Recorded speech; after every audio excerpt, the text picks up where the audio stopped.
Good afternoon, everyone. Thanks for being patient. Welcome to the Symposium, Life and Death in Pompeii. We're very excited to be all gathered here for our presentations. This is done in partnership with the Orlando Science Center, the Orange County Arts and Cultural Affairs, and their tourism partners. So we will have 3 presentations today. We have Dr. Robert Vander Poppen, we have Dr. Edward Dandrow, and Dr. Margaret Zaho. They will each be presenting around 20 minutes, and after all the presentations conclude, we will have questions and we will proceed to answer them. So we appreciate your patience. And again, thank you for joining us. So I will pass it on to Dr. Dr. Robert Vander Poppen.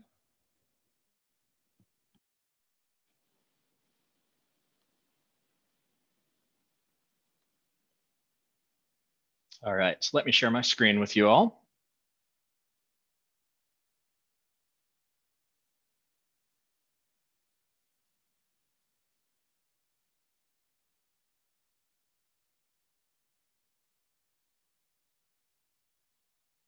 All right.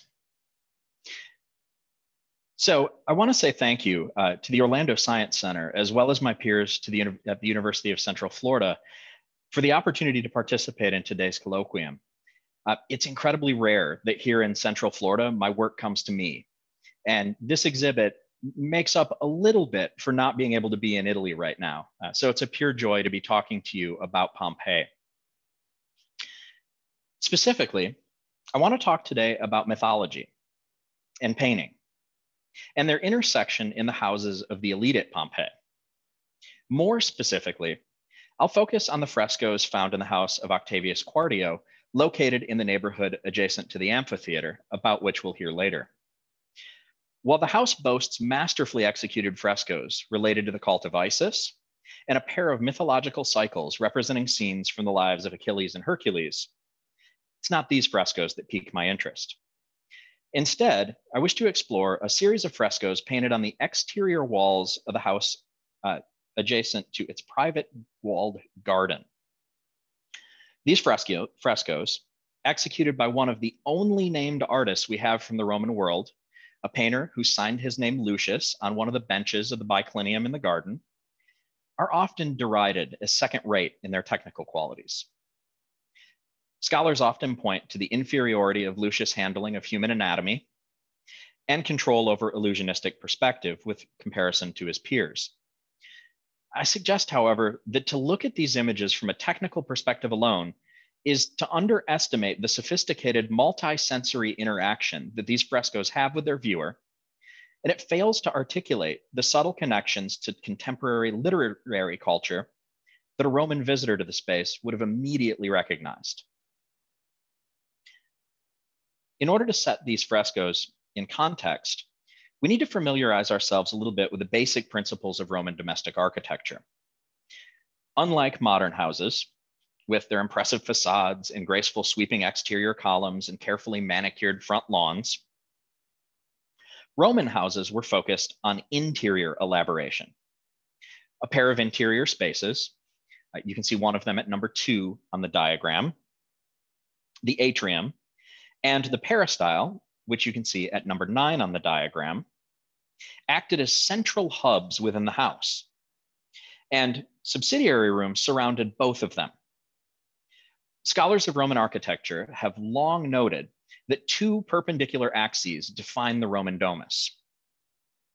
The first axis, marked out in orange in the slide, is located at the rear of the atrium, and it separates the public space at the front of the house, towards the bottom of your screen, from this public space where clients would wait for a meeting with their elite patron during the morning greeting ritual, from the private space above the line at the rear of the house.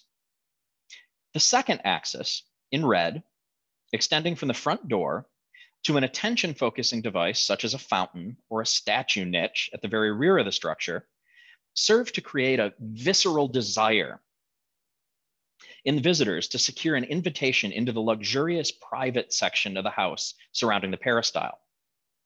As such, peristyles acted as special spaces with tightly controlled access.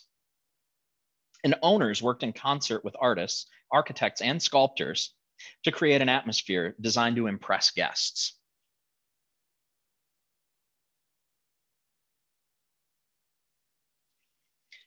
The owner of the house of Octavius Quartio engaged in a major expansion of the property that included the amplification of the private section of the house, which you can see here in the bottom of the slide, and in the reconstruction, this portion that extends outwards. This expansion consisted in the incorporation of a number of features often found in the seaside villas of the super wealthy, such as reflecting pools, sculpture pavilions, artificial waterways, fountains, and extensive walled gardens. In essence, the owner of the Domus followed a popular trend of providing a bit of countryside in the city, what the Romans called rus in urbe. At first glance, the artistic program in the house of Octavius Quartio seems to be a jumbled quotation in miniature of these elements of popular villa culture, an unsophisticated aping of the culture of the super wealthy. These elements that we should take note of include at F, a possible shrine to the goddess Isis with Isiac imagery. At location H, a triclinium or dining room with scenes from the life of Hercules and the Iliad. Located here beyond the dining room, a Euripus or reflecting pool with a companion sculpture garden that surrounded it. An upper idicula or fountain with a grotto dedicated to the goddess Diana, and an enormous lower garden containing an artificial stream and another fountain. Rather than dismissing this space as a jumbled hodgepodge, or as one scholar has called it, a crude Disneyland version of elite culture, we should instead see it as a complicated and compact set of interlocking sensory experiences that explicitly reflect elements of contemporary literary culture. As I previously mentioned, aristocrats often work to turn private sections of their villas into spaces of extreme luxury that operated beyond the harsh constraints and cares of daily life. In the case of the house of Octavius Quartio, the owner sought to activate a pair of literary topoi, the Aurea Aetas, or Golden Age, and the Locus Amoenus, or a setting in an idealized countryside.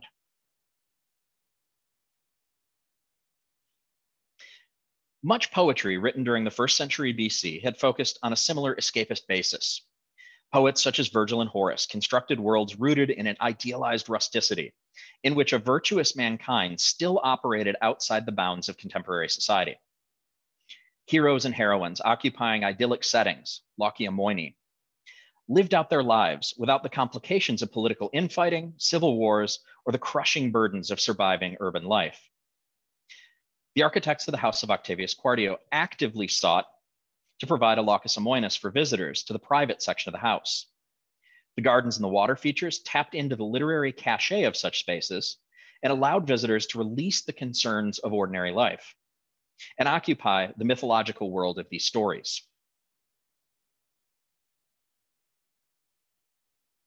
In addition, for the Greeks and Romans, myths operated not in the time of reality, but they form part of an other time, not connected to the real progression of days, weeks, and years. The poet Hesiod had articulated this as early as the 8th century BC in his temporal schema associated with the philosophical concept of a regressive anthropology. For Hesiod, humanity was moving forward in an increasingly difficult and depraved series of eras, departing from the ideals of a lost golden age under the rule of Saturn. I jokingly thought about adding kind of like 2020. I'll refrain from making that joke now that I've already made it. Roman poets and artists working within the propaganda program of the Augustan regime had suggested that this era of Saturn had been reborn in the guise of the Pax Augustana, enacted following nearly 100 years of civil war in the Roman Republic. The theme shows up prominently in the Areopagus, replete with fertility images, such as the goddess Tellus in the upper image, and lush vegetal reliefs highlighting natural abundance, as we see in the lower image.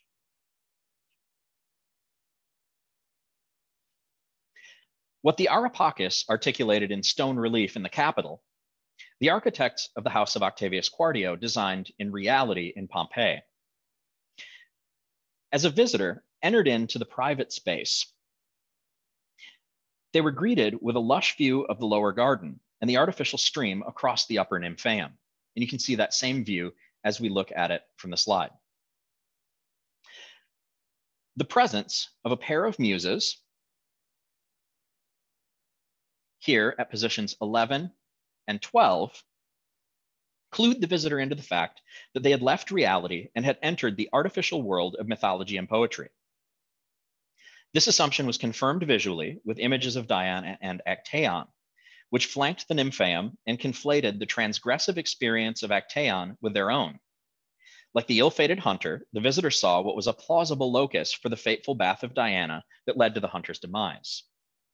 And Diana and Actaeon show up here at locations E and F, and they show up again on the walls at locations J and K below the fountain that we're looking at here, where there's a pool that collects water from that fountain.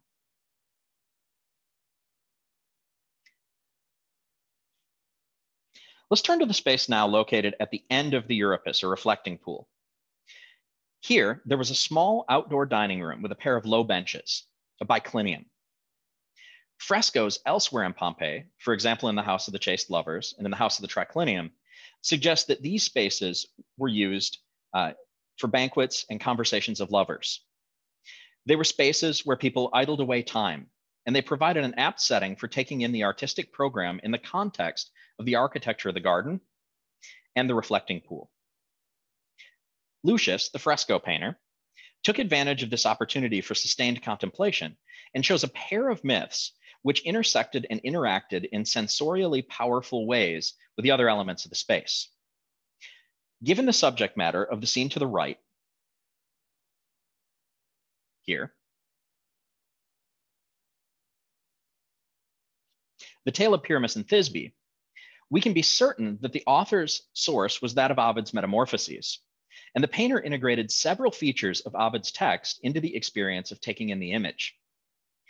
Ovid's was the first account in Latin of what had been an exceedingly rare myth in Greek literature as well.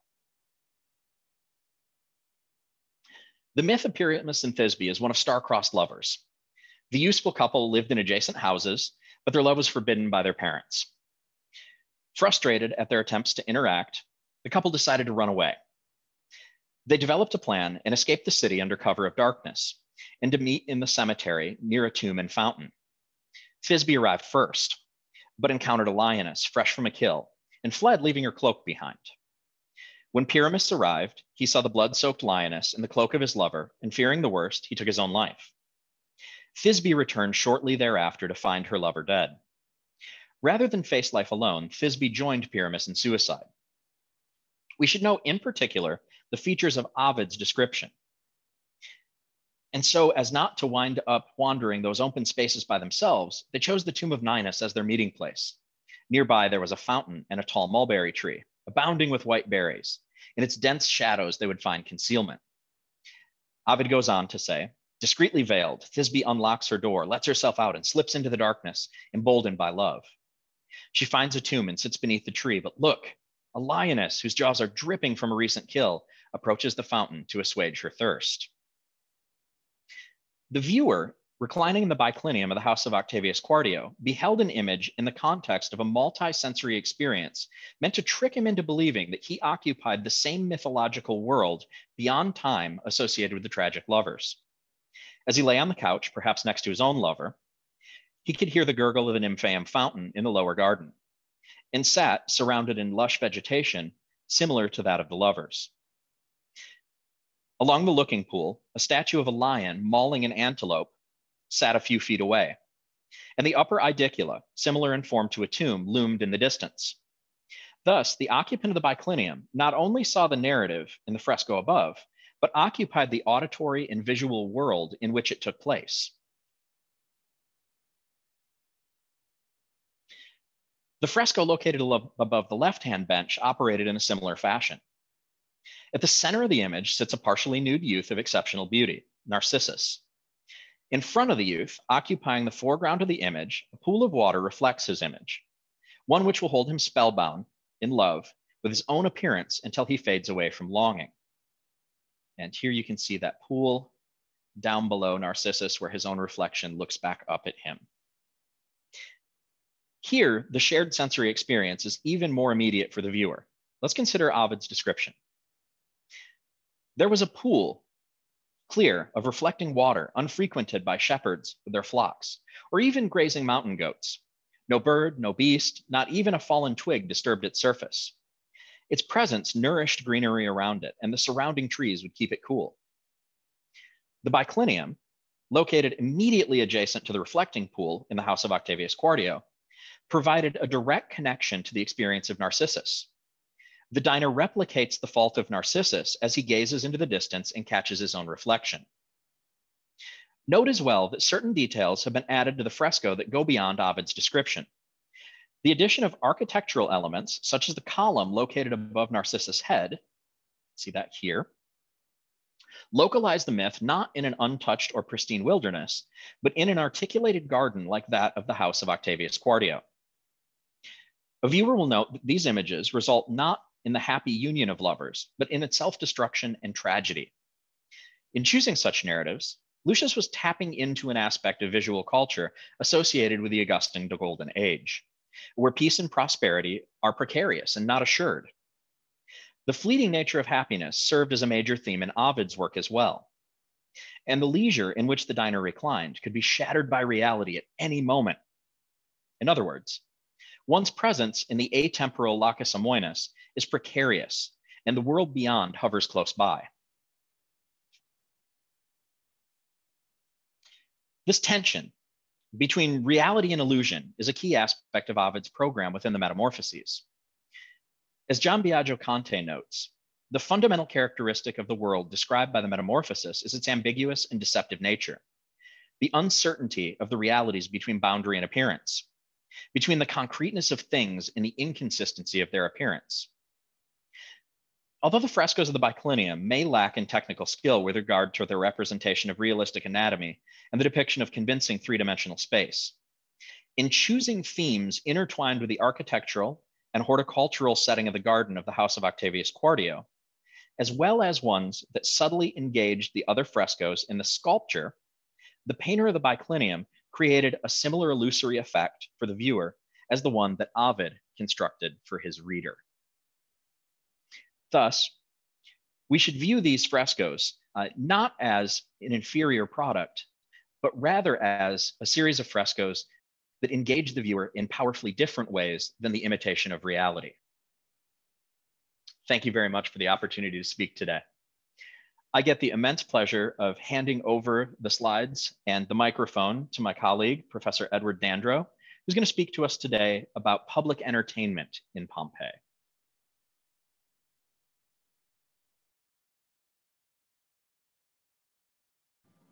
Thank you very much. Give me 1 second.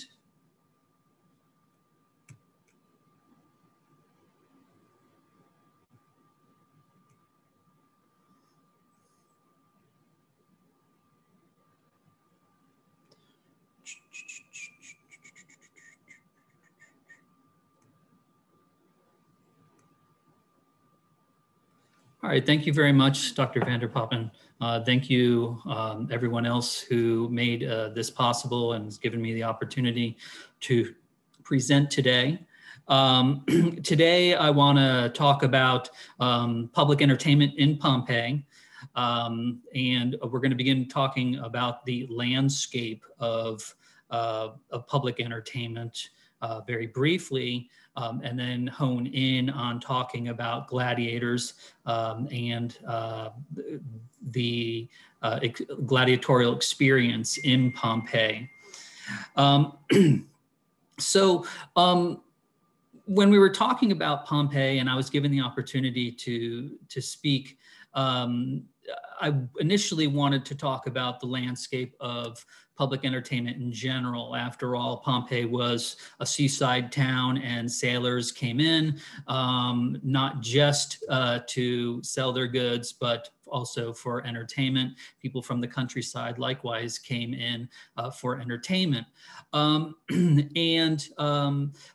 has theaters.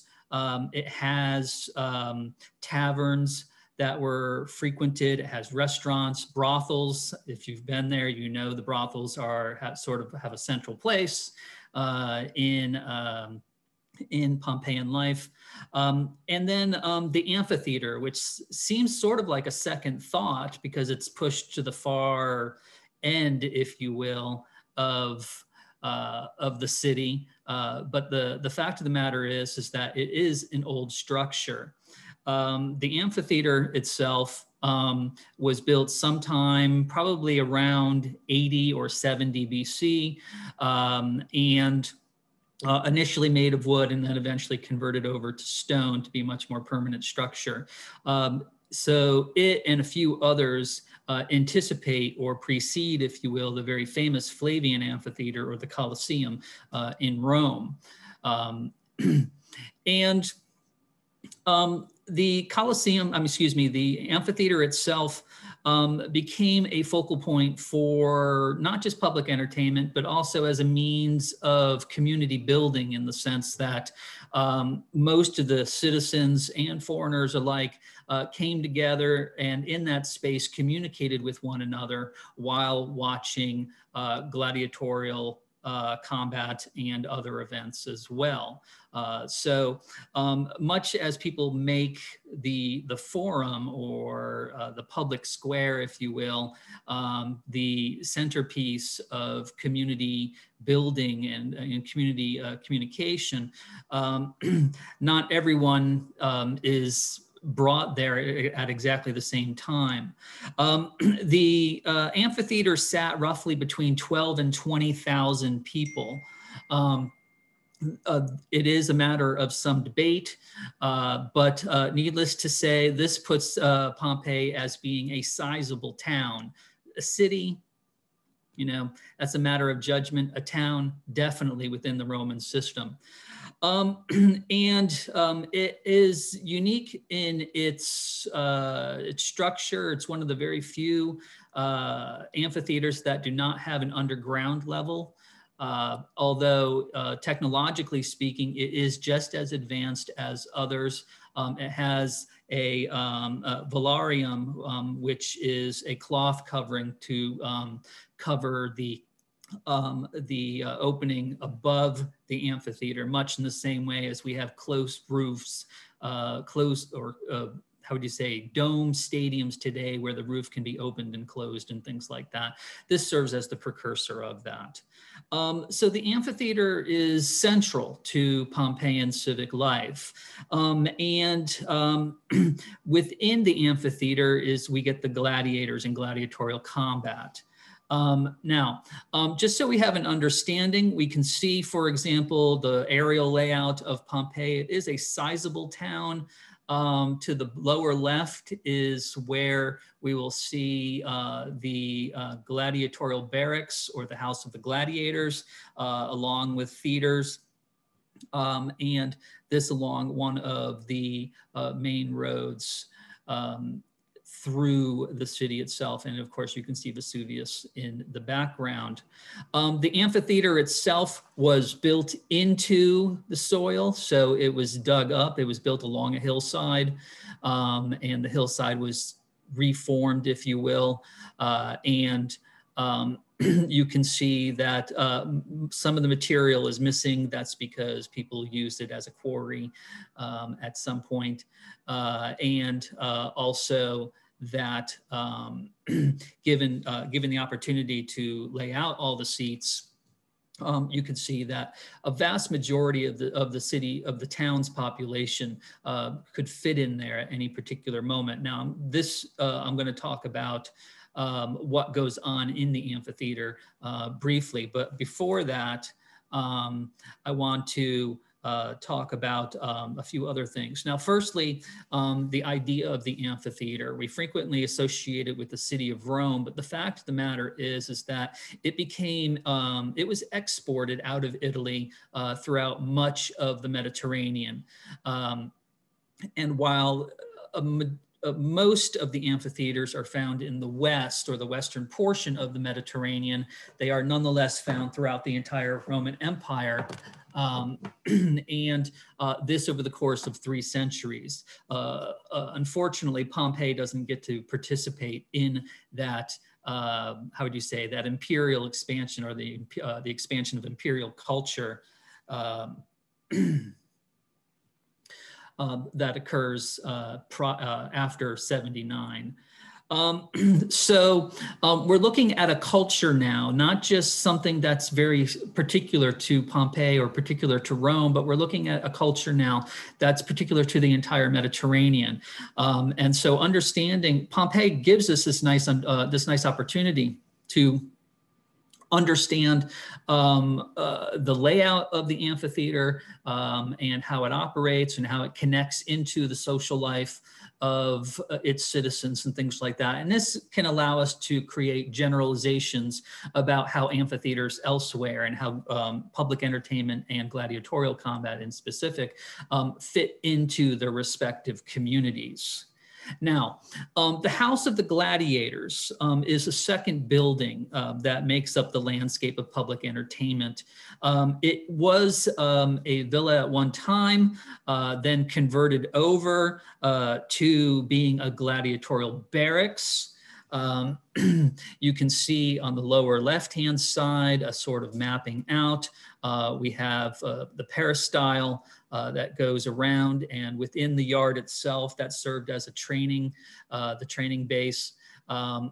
We have cells that the gladiators were locked up in. And then on the second floor on the east side, which I believe is what you are seeing there, that no longer survives, is where the lanista, or the owner slash manager of the gladiators and the gladiatorial schools, so to speak, would reside. And beneath him, of course, if you've been there, there are some what you would refer to as jail cells below. This served a special function that I'll talk about briefly later on. Now, it's important to understand, and we can see this here. There are the cells. You can see how small they are and how uniform they are. And then also, just on the other side of the wall, where you see on the left-hand side people standing high above the cells, is the theater. And around 62, in 62 AD, there was an earthquake. And after 62, the theater was incorporated into the training facility for gladiators. And so that space that you see there that is sort of wet and covered in water is an area in which gladiators would also practice, and as well as the stage itself. So this is also another example of how in some sense, the high culture of theater that we normally attach, the idea of high culture is supplanted by popular culture, or what the upper class Romans would describe as lowbrow entertainment. And that is gladiatorial combat. So, these are living spaces. These are fluid spaces. And we can see that after 62, that the theater is incorporated. Now, as I just mentioned, these are lived spaces. And within these spaces, human beings experience things. And so it's important to understand just what gladiators, whether new or experienced, go through in the gladiatorial school and So I'm going to do a kind of overview. Some of you probably have some background in the history of gladiators and gladiator culture, but for a vast majority of you, this is probably new material. So I will address that very quickly. The first thing you need to understand is the demographic composition of the gladiators and basically the employees there. A vast majority of them are slaves. They have been purchased for the purpose of being trained as gladiators and for the business to profit off them. Secondly, we have criminals. Criminals who commit capital crimes are sometimes sent to be gladiators with an understanding that they are going to be placed in situations that will kill them. But for a vast majority of criminals, what we refer to as petty criminals and things like that, they could work off either all or part of their sentences serving as gladiators. And this is fairly important. But the thing that really catches attention of scholars and those who are fans of gladiators is the fact that people volunteer to be gladiators. Free individuals give up their free status, so to speak, to become gladiators. Now, the reason for this is well, it depends on the individual, but a lot of it has to do with the pursuit of celebrity or the pursuit of wealth. Gladiators don't make a lot of money, but one could have a signing bonus and acquire a fair amount of money up front, so to speak. So let's say your family's sort of, having some hard times. You sell yourself as a gladiator, you get paid a certain amount of money. Your family can pay the rent now, and for the next 2 to 3 years, you serve as a gladiator. So, so those groups make up the gladiators. But regardless of the social position that they have in society, they all go through the same thing. In other words, they're stripped of their, in some sense, their respective identities, whether free or slave and things like that. They are all now owned by the Lanissa. They are all owned by the Gladiatorial company. And then they all go through the same regimen and they experience the same type of lifestyle. And this is going to have significant benefits, if you will, to maintaining coherency within among the gladiators. Now, one of the interesting things about the site at Pompeii is that it is one of 3 surviving schools that we know of. There are probably 100 plus gladiatorial schools throughout the Mediterranean. One survives in Rome near the Colosseum. For a long time, the one at Pompeii was the second one. And then in 2011, ground penetrating radar found another one. And this one's really peculiar because it's in Carnuntum, which is about 45 miles east of Vienna, Austria. So this is right on the front, so to speak, or the boundary of the Roman Empire. And you can see an artist's reconstruction here. And the fact of the matter is that this looks very similar to what we see in Pompeii, with a central courtyard that would have had a wooden structure where individuals would compete with one another. That wooden structure does not survive at Pompeii. You can see the various cells. You can see the cells on the second floor, which do not survive at Pompeii. And then, of course, you would have the Lanista living in the larger quarters. So Carnuntum sort of provides us, in some sense, a map of comparison. And as I said, this is a recent discovery since 2011. There has been no attempts to excavate it whatsoever, but was found through ground penetrating radar. And now they're thinking of starting to excavate it just to see what they find there. So in terms of training, there is a system in place, a kind of culture of training that many of the schools share. And that is that all of these individuals start off as novices. The term in Latin is tiro, and then specific attention is paid to them. Some will be trained in certain styles of fighting. Some might branch out and embrace multiple styles of fighting, but in general, everyone specializes in at least one form of fighting. In addition to this, there are specialists that are assigned to oversee the physical fitness, oversee their health and their diet. These in Latin are referred to as doctores. We get our word doctor from there. In addition to this, their daily lives are controlled by their teachers called magistri. And these teachers are usually ex-gladiators, older gladiators or retired, or people who have worked through their contracts or worked to acquire their freedom and purchase their freedom, end up working back at the same place where they once were gladiators, and then they communicate, if you will, the wisdom and knowledge that they previously had.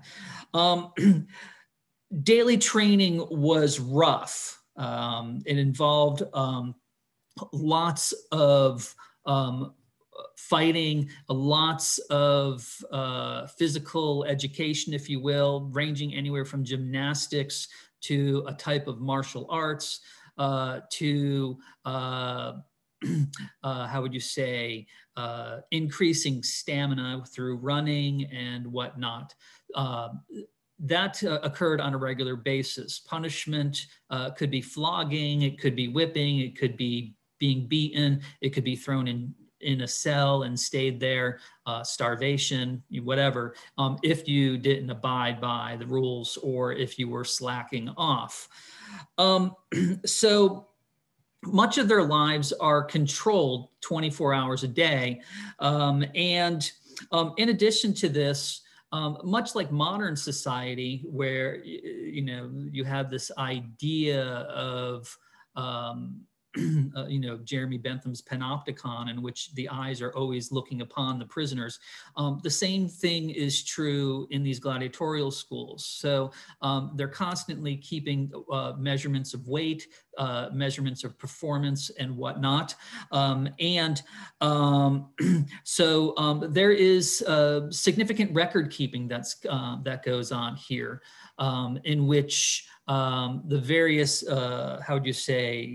various data is accumulated and maintained in records.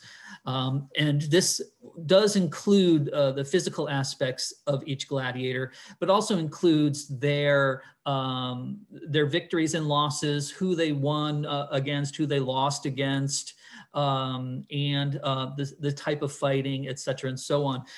So if you're used to, say, statistics in baseball today, where they have a stat for everything, the Romans maintained a fairly high level of statistical record.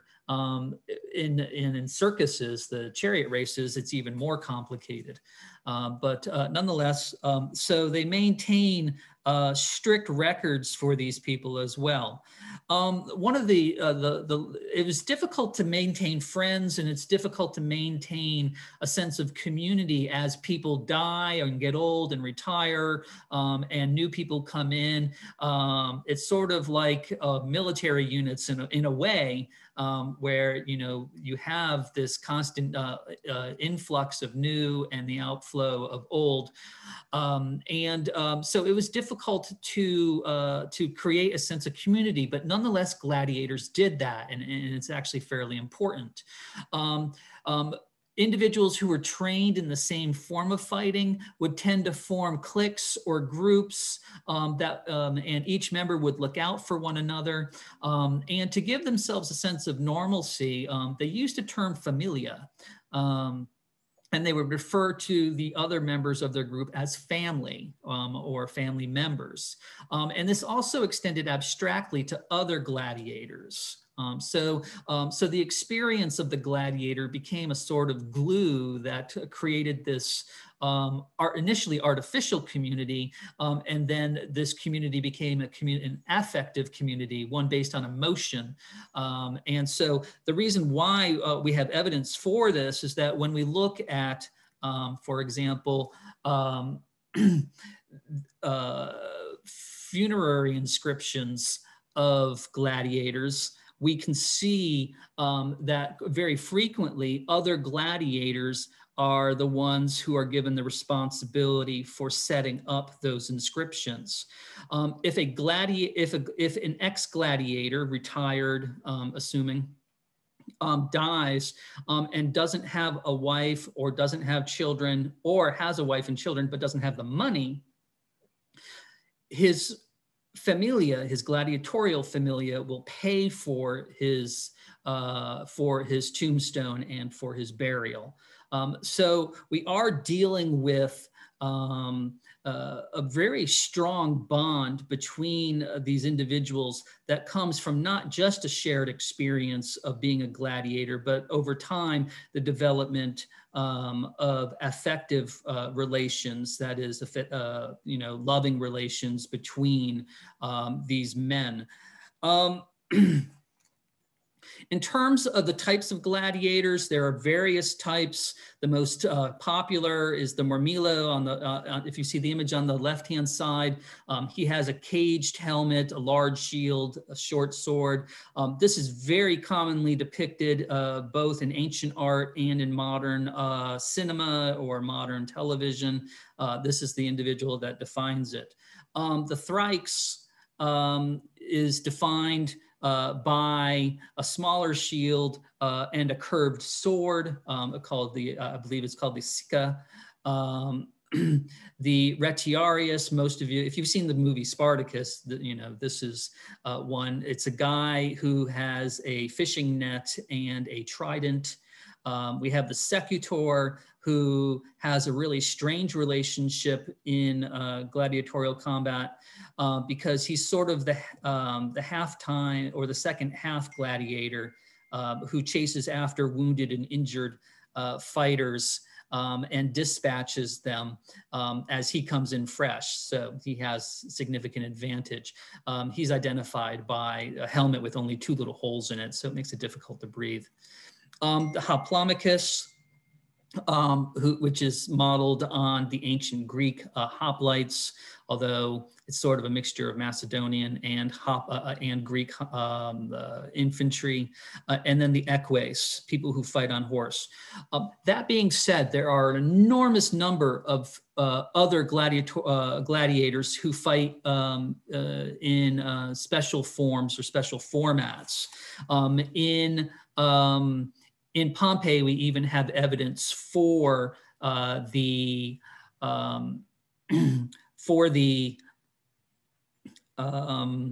excuse me for one second, for charioteers, in which they ride on chariots and have spears and things like that.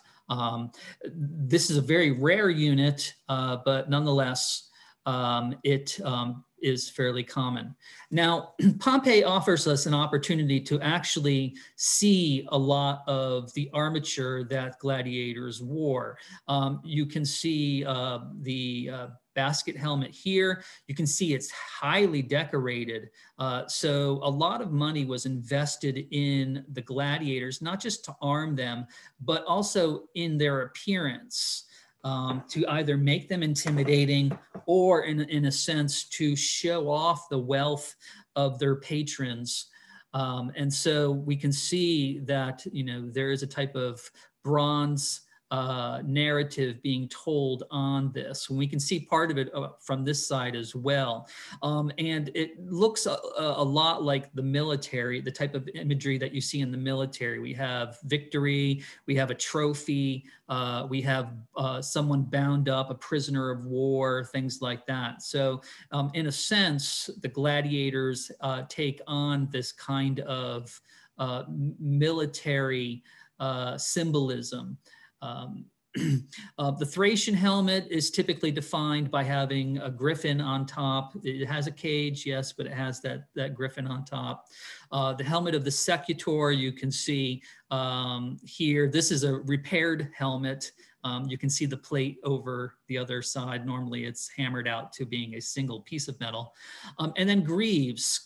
Even the greaves were decorated. Here we have leg greaves with Jupiter and Neptune on them, gods that the individual probably tapped into or hoped was overseeing his competition.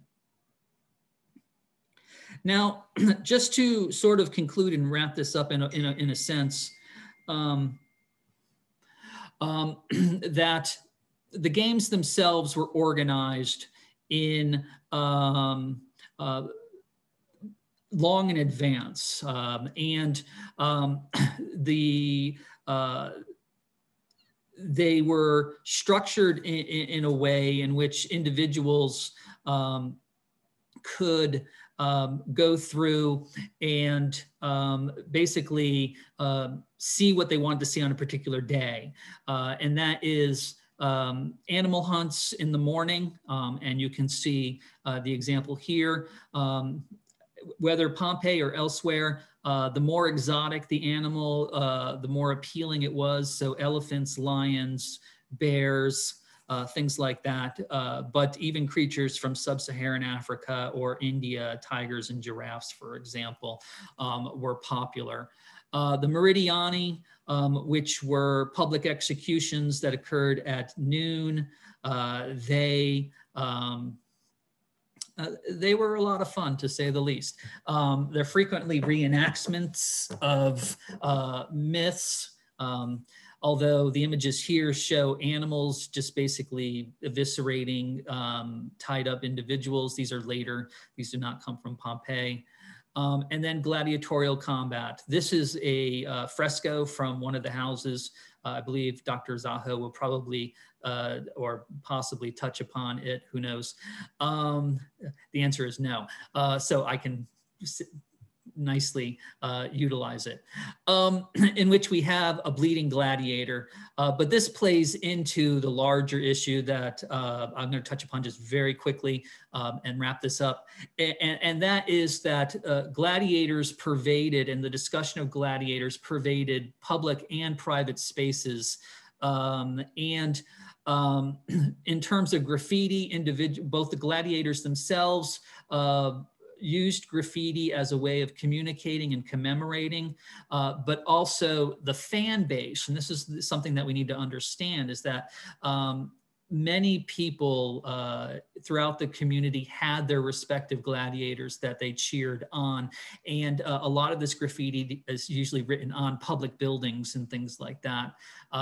Needless to say, some of it is rather colorful language in the way that they describe what someone does to someone else.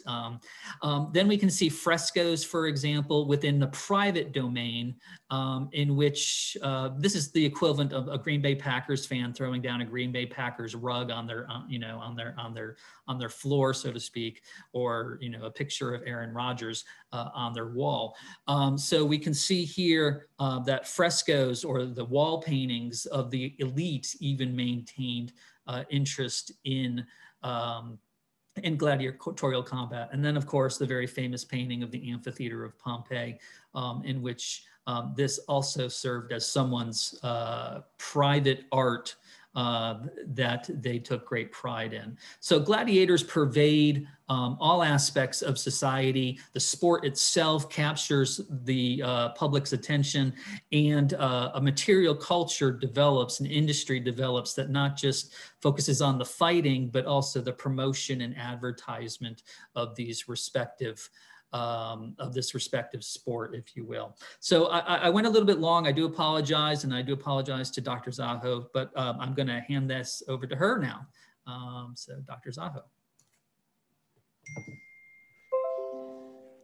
Hi, thank you, Dr. Dandrow. Let me share my screen with you.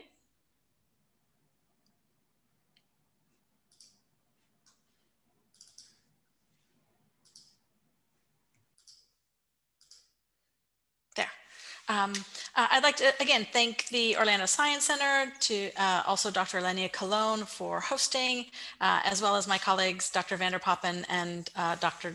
Dandrow.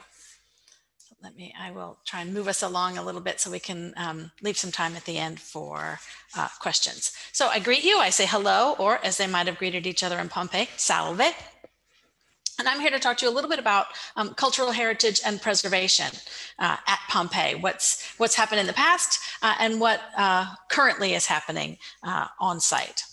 The current state of conservation and preservation at Pompeii is both disheartening and promising. And like so many things at Pompeii, that's changed little since it was rediscovered.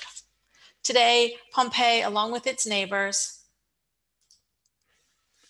Herculaneum and Torre Annunziata, is designated as a UNESCO World Heritage Site.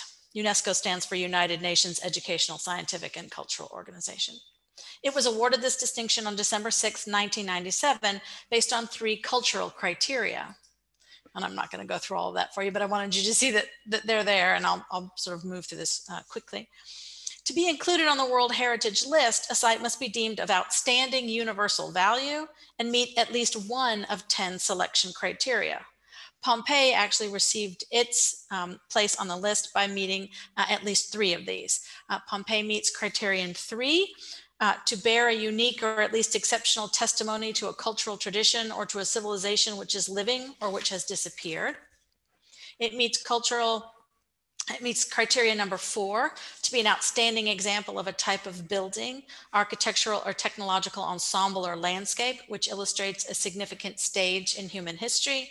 And it meets criterion 5, to be an outstanding example of a traditional human settlement of land use or sea use, which is representative of a culture or cultures, or human interaction with the environment, especially when it has become vulnerable under the impact of irreversible damage or change. These archaeological sites are all located within a geographical area where the risks of earthquakes and, yes, volcanic eruptions is high. Population density and modern building expansion over the last 40 years have contributed to compromising the historical archaeological qualities of sites and distorting the traditional landscape and identity of the region itself. I don't want to have that. These are just some of the distinctions that have allowed for these cities to be considered a World Heritage Site. And by earning that designation, it might help to ensure their conservation and preservation for future generations. The problem is that conservation and preservation issues have plagued particularly Pompeii since the day it was rediscovered. A brief survey of the early period of activity on the site proves the varying progresses and issues. The site of Pompeii was initially discovered in 1592 by Domenico Fontana, though it really didn't begin to be excavated or explored until 1748. And I'm showing you here a portrait of Domenico Fontana, and he may be familiar to some of you. He's a high Renaissance or Baroque Roman architect who's responsible for erecting the obelisks all over Rome, particularly the one in the middle of St. Peter's Square. Even at that point in 1748, excavators thought they were digging at a city called Stabia. It wasn't even until 1763, with the discovery of an inscription on a wall fragment reading Pompeia, did the city rightfully claim its name. Unfortunately, 18th century excavations were more like treasure hunting than archaeological excavation. Digging began in the areas of Via Stabia and Via Nola and near the amphitheater, which I'm showing you here. It was always recognizable, but these excavations were deemed unencouraging. In 1755, that's Charles III of Spain. In 1755, the excavations at Pompeii were led by Roch Joaquin Alcubierre, a Spaniard, who initiated a more systematic exploration, including documentation, drawings, and keeping excavation journals. He worked at the service of King Charles III of Spain, who I'm showing you here. During Charles's reign, the practice at Pompeii was that once a room had been discovered, it was pillaged. It was pillaged for the art and objects inside, and the discoveries were then presented to him to be selected for his private collection.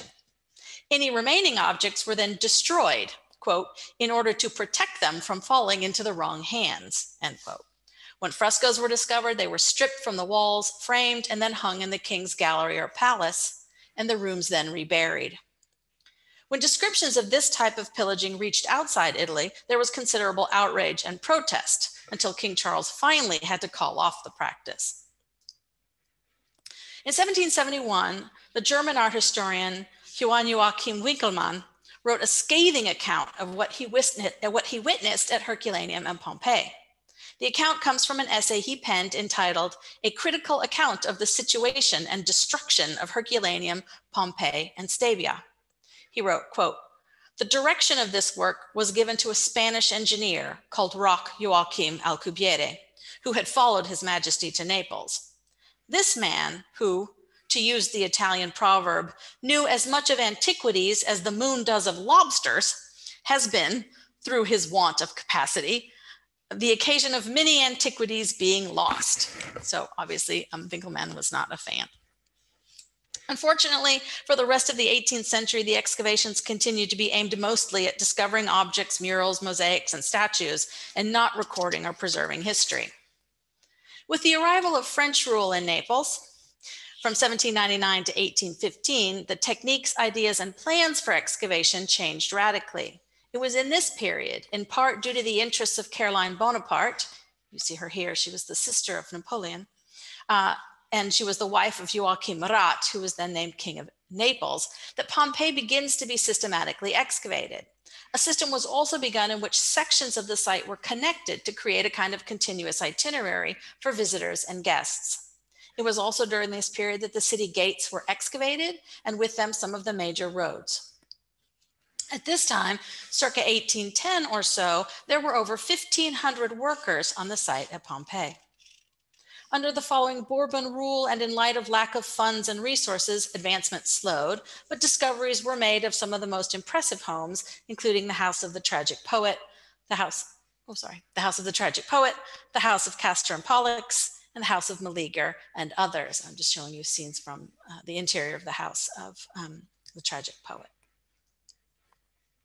In 1860, the appointment of Giuseppe Fiorelli as director of excavations at Pompeii by the newly crowned King of Italy, Vittorio Emanuele II, was a game changer. In addition to also serving as the director of the Naples Archaeological Museum and starting a training school on site for archaeologists, Fiorelli cleared away mounds of debris from earlier excavations and immediately constructed roofs over all exposed areas. As director, Fiorelli also changed the methods of excavating spaces at Pompeii. Previous procedures involved first digging a road or long trench and then tunneling up into rooms and houses from beneath the floors. Fiorelli and his teams instead began excavating spaces from the top down, better preserving floors, mosaics, and the room's contents. Another way Fiorelli established order at the site was to divide the town into reggios, insulae, and entrances, or basically regions, blocks, and house numbers. I'm showing you, I know it's hard to read the map, but you can at least see this is the layout of the 9 regions of Pompeii, right? And you see that they're numbered with Roman numerals, and they're of course still in use today. He established 9 reggio, or regions, numbered 1 through 9 using Roman numerals. Each reggio was then divided into insulae, or blocks. He also numbered the towers at Pompeii, starting with the letter T and then 1 through 12, and left gates identified by their names. This organization of space helped tremendously in organizing and identifying spaces within the city for both excavators and visitors. For example, a space could now easily be identified using this system, so that Roman numeral 2.4.6 translates to region 2, block 4, entrance 6. In this case, that would be the house of Julia Felix, or the villa of Julia Felix. And you see the courtyard peristyle from Julia Felix and one of the frescoes from that structure. More than establishing an ordered numbering system, it was Fiorelli who invented the method of pumping plaster into the subterranean cavities formed by dead bodies. And I'm showing you here just a diagram of how this works, right? And then one of Fiorelli's casts. Called calchi in Italian, these plaster casts of the bodies of the city's residents, human and animal, brought the humanity and tragedy of the events at Pompeii to the fore. People could see and understand how people had died, what they were doing, what they were wearing, and how frightening it must have been. These casts, still so intriguing, helped shift public opinion about Pompeii from a simple archaeological site to a city preserved in time. Fiorelli's successors would, for the next 50 years, follow his example and excavate much of the city and continue to make plaster casts. Excavations continued, becoming more systematic and scientific and less treasure hunting-like throughout the early 20th century. Major finds were better recorded, and frescoes and mosaics were actually left in situ. Between 1924 and 1961, the director was Amedeo Maiuri. He was handpicked by Mussolini, but that's another lecture. He, in addition to the discovery of the cave of the Cumaean Sibyls on the edge of the city, began to excavate in stratigraphic layers, surveying actually below the 79 AD level of the city to its more ancient foundations. Perhaps one of the most catastrophic events at Pompeii, since that fated volcanic eruption, occurred during his tenure as director. In the fall of 1943, the Allied forces were fighting to dislodge German soldiers and disrupt supply routes in southern Italy. Some of the roads, bridges, and overpasses were close to and part of the site of Pompeii. A series of bombings in that area, part of a campaign called Operation Avalanche, involving American and British troops, struck the site of Pompeii, damaging and destroying a number of buildings, including portions of the Forum, the museum, and others. Ironically, many of the recent restoration at Pompeii, particularly over the last 30 years, has not been to new structures discovered at Pompeii, but to repairing structures damaged in World War II. Just 7 months later, on March 17th, 1944, Mount Vesuvius erupted again. The eruption lasted 10 days, and the volcano covered some of the neighboring areas with 3 feet of ash, and in some cases hurled basketball-sized rocks at them. The small town of San Sebastiano had to be evacuated due to lava flows. Then in 1981, a large earthquake hit the area and did more damage. Finally, in 1997, Pompeii was enrolled on the UNESCO list of World Heritage Sites, and it seemed then that some more attention would be paid to the crumbling conditions at the site, and that real conservation and preservation progress would be made. But that didn't happen. In 2008, conditions were deemed so bad at the site that the Italian government declared the site in a state of emergency. The harsh reality of that declaration revealed itself in November of 2010, when the House of the Gladiators collapsed in a heap of rubble. The building, as pointed out by Dr. Dandrow, was used as a place for training and gathering gladiators, some against their will and some not. It was also used as a storehouse for weapons. It had been decorated with mosaics and frescoes depicting military themes. Conservators salvaged what they could from the lower sections of the wall. And I'm showing you a photo prior to the collapse in 2010, showing these winged victories, and then here a portion of the repaired fresco afterward. Though it had been closed to the public for some time, it likely collapsed due to a combination of neglect and recent heavy rains. That said, it was not even on the list of buildings that the management of the site had deemed at risk. In 2012, the Italian government launched Il Grande Progetto Pompeii, the Grand Plan for Pompeii, allocating 105 million euros to address a number of the key concerns at the site. One of the first challenges was determining which of the critical issues to address first.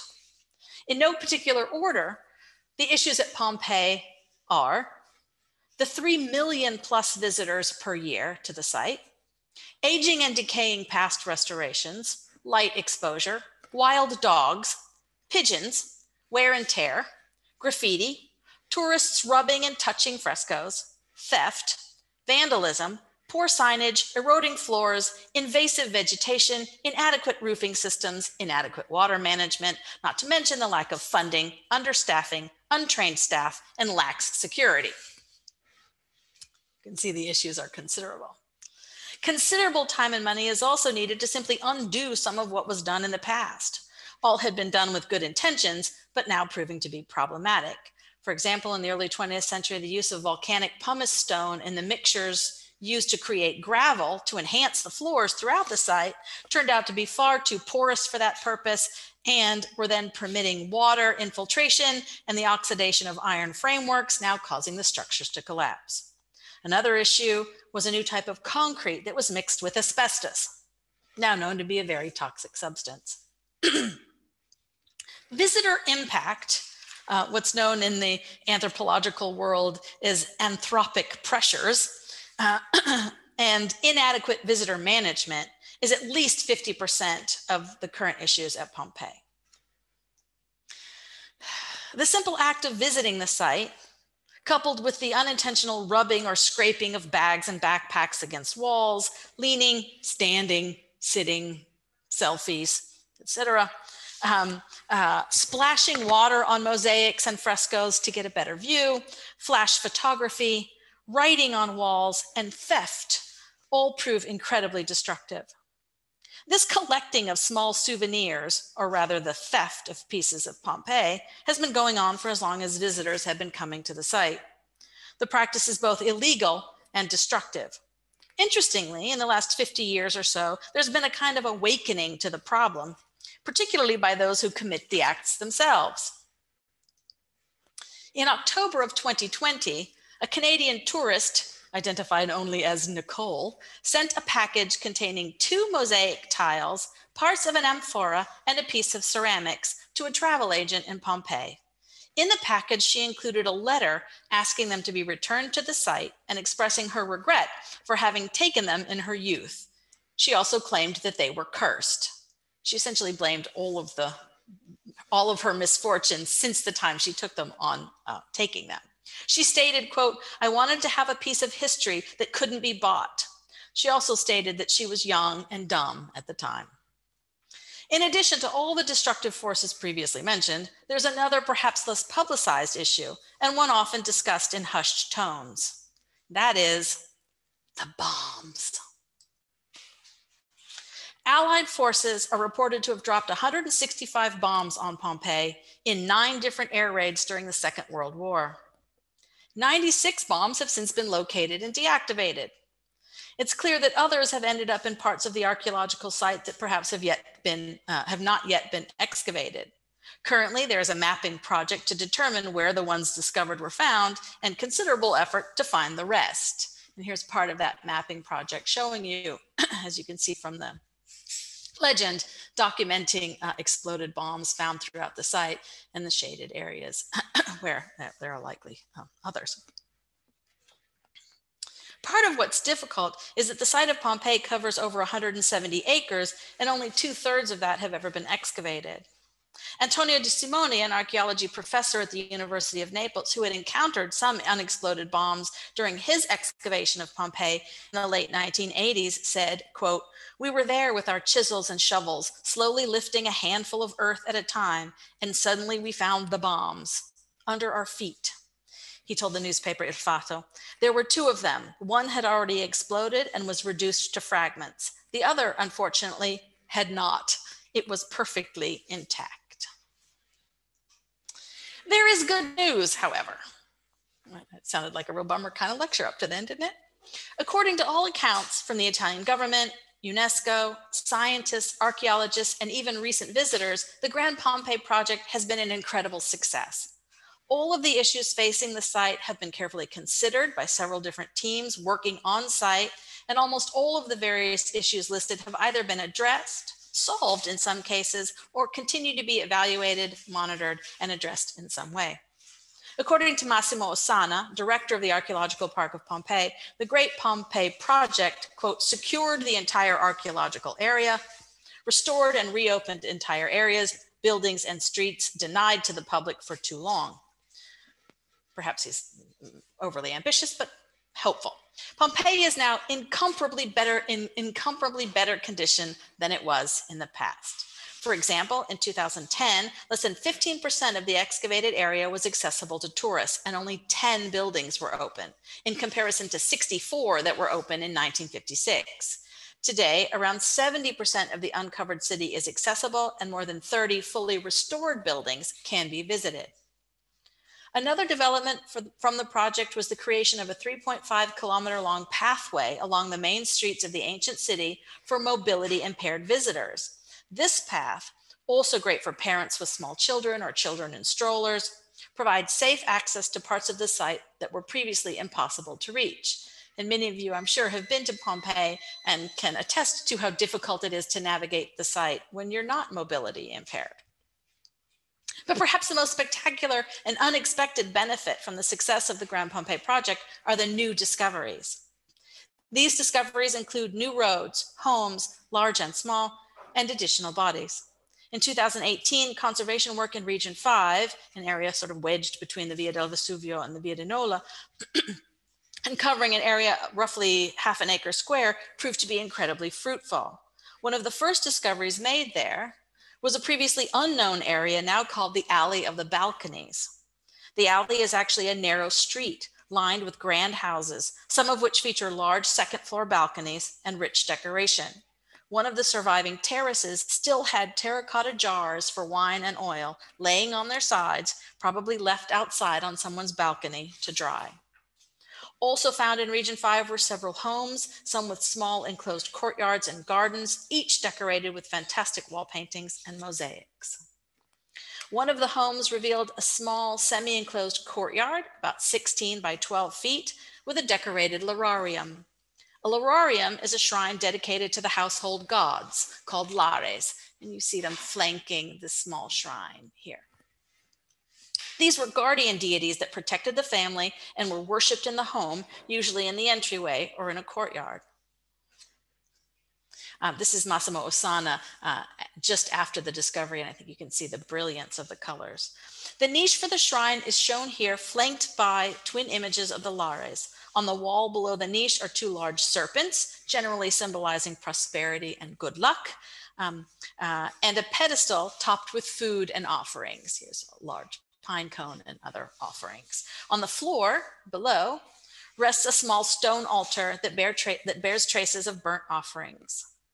The room where this fresco was found has been nicknamed the Enchanted Garden Room. Another spectacular find comes from a small bedroom in a house excavated in the same area. A section of wall revealed a mural painting depicting the seduction of the Spartan queen Leda by the Greek god Zeus while in the form of a swan. The exceptional figure of the reclining semi-nude Leda, while in this amorous embrace, looks boldly out at the viewer.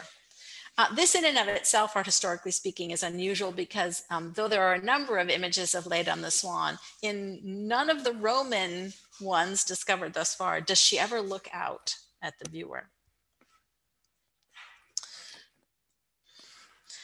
A more startling find in this area was the discovery of the remains of a group of people, including women and children, found huddled together in a room. Found with them were the remains of a small wooden box with bronze hinges that had been filled with charms, amulets, ornaments, and figurines. Some may have been worn as jewelry, while others may have served a decorative, magical, or apotropaic function. Found among the contents were intricately carved figurines of skulls and animals, small bronze bells, glass beads, mirrors, and pieces of glazed ceramics. Experts predict it will take several years to finish uncovering and then preserve and study these new discoveries. Currently, there are no new plans for any further excavation in any other areas in order to focus on the conservation of the new finds so that they can be shared with the public. Stefania Giudice, one of the lead conservators at the site, said it best, I think. She said, quote, "Excavations are like having children. You have to take care of them. You can't just abandon what you find and move on to the next thing. It's a real responsibility. My hope is that we've learned lessons from the past and will accept the responsibility of conserving and preserving Pompeii for future generations." Thank you. I will throw it now back to our host, Dr. Colón.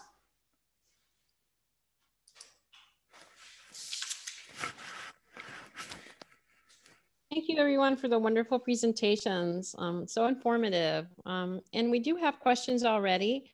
What we're going to do is we're going to go over the questions we have and open it to other specific questions. Make sure you say who the question is for, which presenter.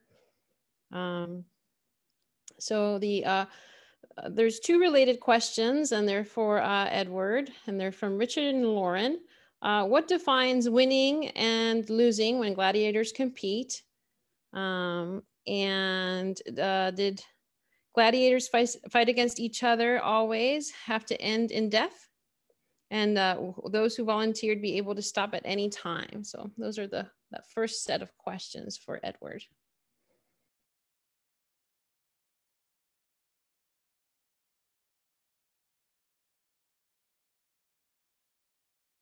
Oh, you've got to unmute, Dr. Dandrow.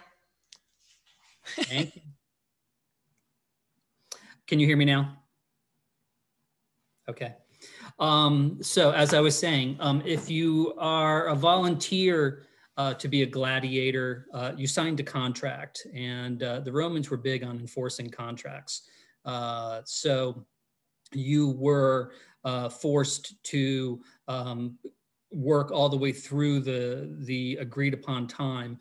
It could be 1 year, it could be 3, maybe up to 5, depending, but on average, usually between 1 and 3 years.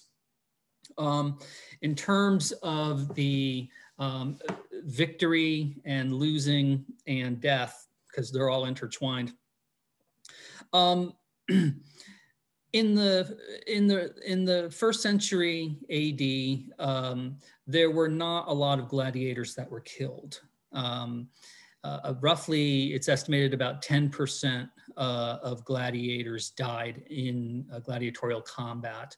That is equivalent to the death rate on the battlefield in antiquity.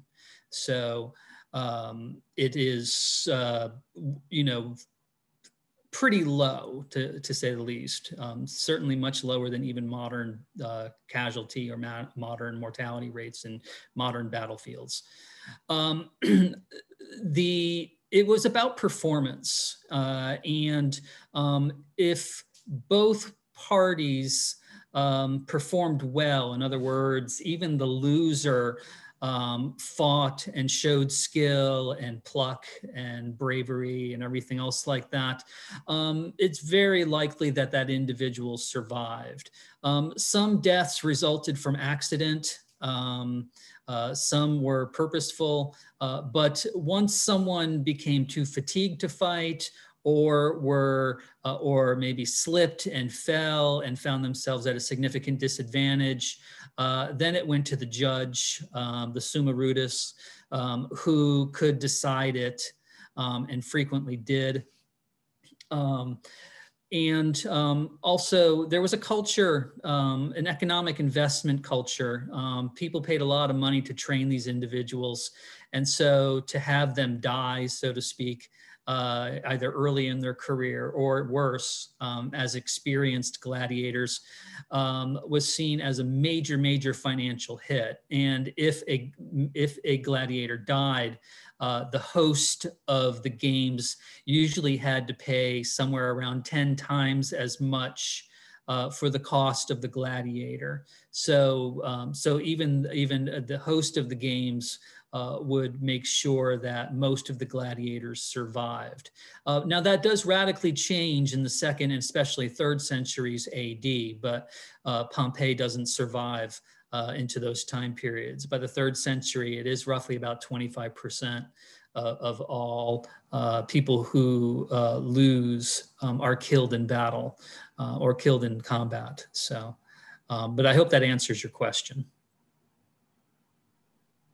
Thank you, Edward. So our next question is for Robert, and it is if you could talk a little bit about sort of comparable size of, let me see, where did the question go?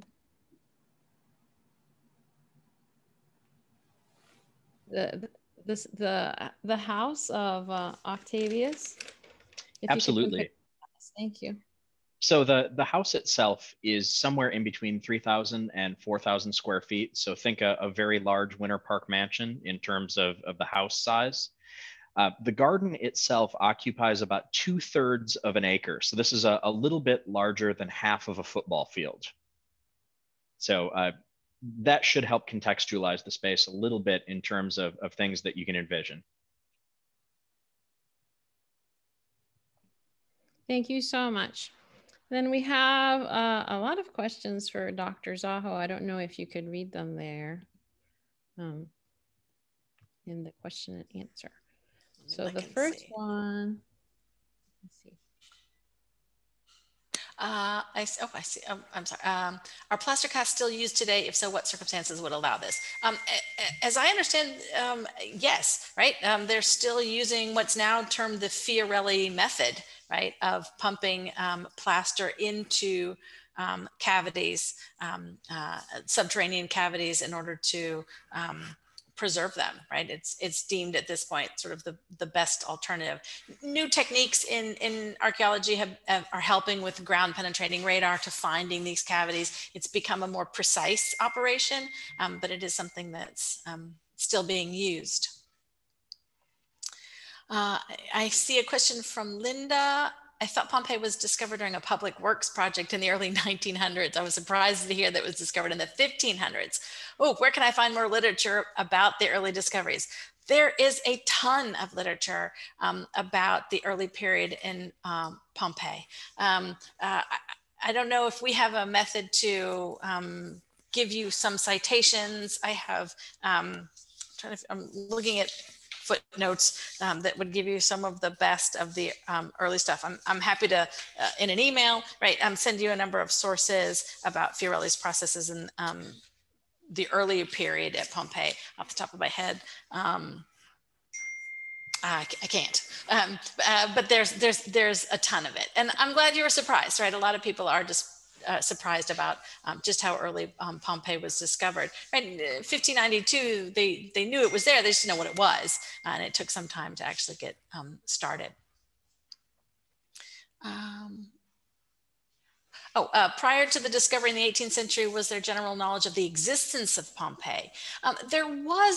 There was recognition in early records that referred to the area around Pompeii, and particularly because the amphitheater was almost always visible, it was simply called La Civiltà, right? The civilization, or the city, as it's referred to in early documents. So they knew something was there until excavation started. And like I said, until an inscription actually confirmed what they were digging, right, in the middle of the 18th century, they didn't know what they had. And then as soon as they figured out it was Pompeii, of course, there's a great, there's a number of historic records, obviously Pliny's letter of the description of the eruption of Pompeii verifies exactly where they were. So yeah, I hope that helps. And we have another question that can be open to any of you. Is this, prior to the discovery in the 18th century, was there a general knowledge of the existence? Is that the one you did already? I apologize. And then we have another one for Dr. Dandrow.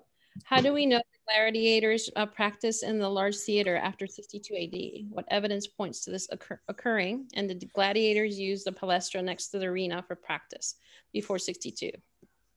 Yeah, that is correct. They did use the palestra. Here I rely on archaeological evidence and the conclusions of archaeologists that the earthquake of '62 resulted in the kind of reshaping of that particular area, and the two sites were incorporated. And you can see that also with the creation of archways that sort of connect the two areas together. But again, I'm relying on better experts here than me. So. And we have an additional question for you. It's in the chat, and it says, who owned the gladiators' armor? Did it get passed to the next gladiator? And were there private patrons who sponsored them? The company owned everything. Gladiators had this status of basically slaves. If they weren't slaves already, they became the status of a slave. Equipment did get passed from one gladiator to another, unless, of course, there was some form of, how do you say, I don't know, recognition that equipment was unlucky or something. Then I imagine that it was put to the side or whatnot. As for private patrons, yeah, that's a very complex issue. A number of the schools were funded by governments, local and imperial, and the gladiators themselves could have fans and probably did receive some gifts in the terms of food or, excuse the expression, sex. But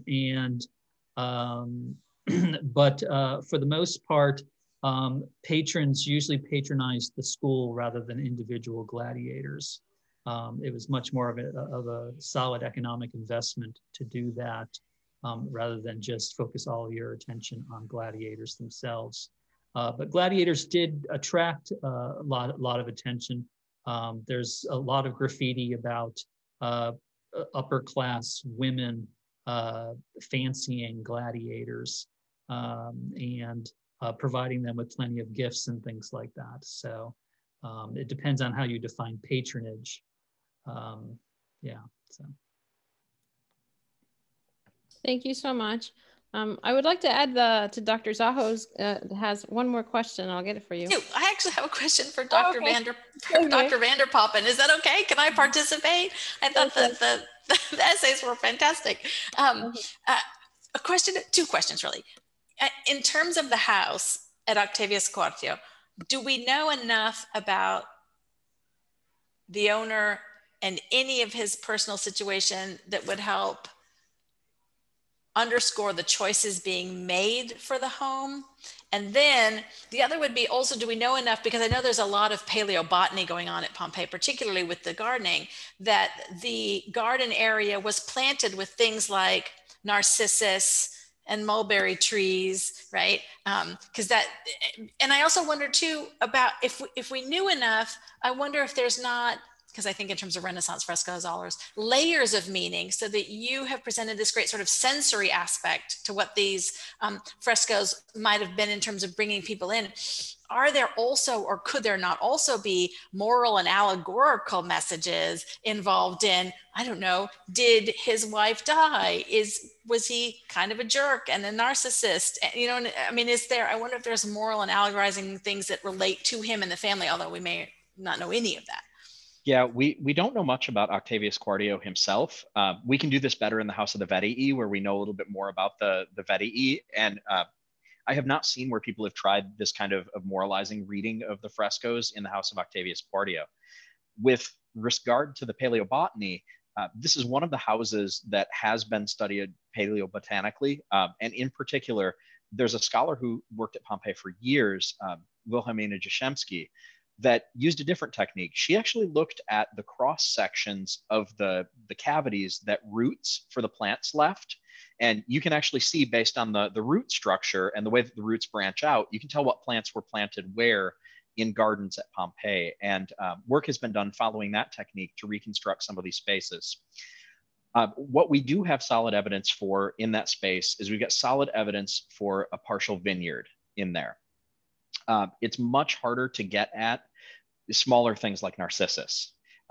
And so we don't have as good of evidence for those plants that would have specifically interlocked, mulberry trees, the narcissus. I, in my fanciful imagination with no factual basis would love to imagine that these plants occupied that space. But again, this is a mere gut hunch without any confirmed evidence that backs it up. Thank you. And we have another question for Dr. Vander Poppen. It says, well, what do we know about the class of Octavius's family? Is there evidence of social climbing? Is it perhaps the idea of the house is a copy of other villas? And they mentioned the idea sort of thinking about McMansions and Graceland. Yeah, so folks who have studied this before, and in particular the work of one scholar, John Clark, likes to imagine Octavius Quartio in this fashion, that he's a new up-and-coming member of Pompeii's merchant class that is newly wealthy and participates in the expansion of villas that occurs in the 1st century AD as people begin to add these new accoutrements to the villa. And so this is somebody that, in the grand scheme of things, appears to be a new arrival, we imagine.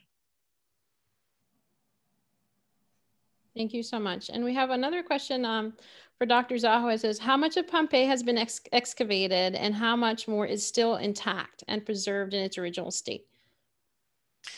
I gave at the end, I gave you the actual number of hectares, right? Basically areas. Roughly 30+% of those 170 acres are completely untouched as of yet. Though Pompeii, as I also tried to indicate, that the general consensus now through this the Grand Pompeii project is that no new excavating is being done at all until the issues that were pointed out that are plaguing Pompeii now can be at least slowed and addressed. I think that Massimo Ossana is one who deems that we sort of need to preserve and conserve what we're currently working with. Of course, then accidentally, when you sort of begin to find the frescoes that were just discovered, you then excavate, but there's not any plans to do any more. The whole area of what is essentially Region 5, which is the northeast corner of Pompeii, is still the most under excavated of the whole of the site. And there's obviously there will be a great number of finds there, but I think that the plan currently is to hold off on doing that until tourist and management, I think, can be handled, right? Again, the biggest problem is 3.5 million tourists a year at Pompeii, and how do you balance, right, visitor interest and damage to that site. I hope that helps. Thank you so much. I don't see that we have any more questions presently. And we would like to thank everyone for their time and expertise, and certainly encourage you to go see Pompeii, the Immortal City. The plaster cast that you were speaking about, there's 2 of them in the exhibition. They're quite, wonderful. So thank you so much. I hope everybody enjoyed the symposium. Thank you, everyone. Thank you. Thank you for attending.